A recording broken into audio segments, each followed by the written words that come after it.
امریکی senator لنزی Graham نے کہا کہ ایران کے ساتھ معاہدہ اسرائیل کے لیے بڑا سیکیورٹی چیلنج بن سکتا ہے۔ انہوں نے کہا کہ جنگ بندی معاہدہ ایران کو غالب طاقت بنا دے گا اور ایران کی صلاحیت خطے میں مستقل دباؤ کا باعث بن سکتی ہے۔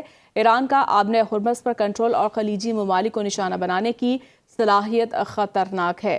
امریکی سینیٹر لنزی گراہم نے کہا کہ ایران کے ساتھ معاہدہ اسرائیل کے لیے بڑا سیکیورٹی چیلنج بن سکتا ہے۔ انہوں نے کہا کہ جنگ بندی معاہدہ ایران کو غالب طاقت بنا دے گا اور ایران کی صلاحیت خطے میں مستقل دباؤ کا باعث بن سکتی ہے۔ ایران کا آبنۂ ہرمز پر کنٹرول اور خلیجی ممالک کو نشانہ بنانے کی صلاحیت خطرناک ہے۔ بات کریں گے معاہدہ ہوا تو بھی آبنۂ ہرمز ایران کے کنٹرول میں رہے گی۔ ترجمان خاتم الانبیاء مرکزی ہیڈ کوارٹر بریگیڈیئر جنرل ابراہیم ذوالفقاری نے کہا کہ مستقبل میں معاہدہ ہونے کی صورت میں بھی آبنۂ ہرمز مکمل طور پر ایرانی انتظامیہ کے کنٹرول میں رہے گی۔ انہوں نے کہا کہ آبنۂ ہرمز سے ٹرانزٹ کے راستے، اوقات اور میری ٹائم لائسنس کا اجرا ایرانی حکام ہی کریں گے۔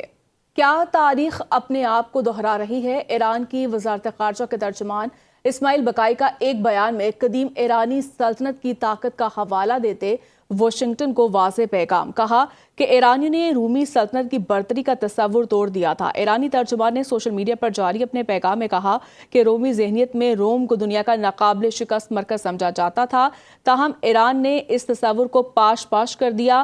انہوں نے کہا کہ جب رومی شہنشاہ مارکس جولیس فلپس المعروف فلپ دی عرب فارس کے خلاف مشرقی محاذ پر پیش قدمی کے لیے آیا تو یہ مہم رومی فتح پر ختم نہیں ہوئی۔ اسماعیل بقائی کے مطابق اس جنگ کا اختتام ایسے امن معاہدے پر ہوا جو ساسانی سلطنت کی شرائط کے مطابق طے پایا اور رومی شہنشاہ کو ایرانی طاقت کے سامنے سمجھوتا کرنا پڑا۔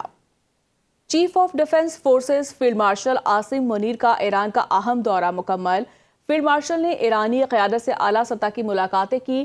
ISPR کے مطابق ایران کے صدر مسعود پزشکیان، باقر کالیباف اور وزیر خارجہ عباس عراقچی سے ملاقات کے دوران خطے میں کشیدگی کم کرنے اور امن کے لیے مشاورت کی گئی۔ ایرانی قیادت نے پاکستان کے مثبت اور تعمیری کردار کو سراہتے ہوئے کہا کہ پاکستان نے خطے میں امن اور مذاکرات کے فروغ کے لیے کردار ادا کیا۔ ISPR کے مطابق فیلڈ مارشل کی ملاقاتوں نے مذاکرات کو مثبت انداز میں آگے بڑھانے میں اہم کردار ادا کیا۔ گزشتہ 24 گھنٹوں کے مذاکرات میں حوصلہ افزا پیش رفت ہوئی۔ فیلڈ مارشل عاصم منیر کی ملاقاتوں نے ثالثی کے عمل میں بامعنی کردار ادا کیا۔ فیلڈ مارشل سید عاصم منیر کا دورہ ایران امریکہ نے پیش رفت کی تصدیق کر دی۔ بڑے اعلان کے لیے 24 گھنٹے اہم قرار۔ امریکی وزیر خارجہ مارکو روبیو کا کہنا ہے توقع ہے ایران جنگ کے خاتمے کے لیے آج ہی معاہدہ قبول کر لیں گے۔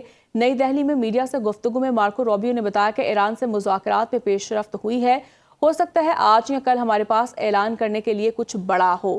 صدر ٹرمپ ہمیشہ مسائل کو سفارتی طریقے سے حل کرنے کو ترجیح دیتے ہیں۔ ایران کو چاہیے کہ آبنۂ ہرمز کو بغیر کسی ٹیکس کھول دے اور اپنا تمام افزودہ یورینیم امریکہ کے حوالے کرتے۔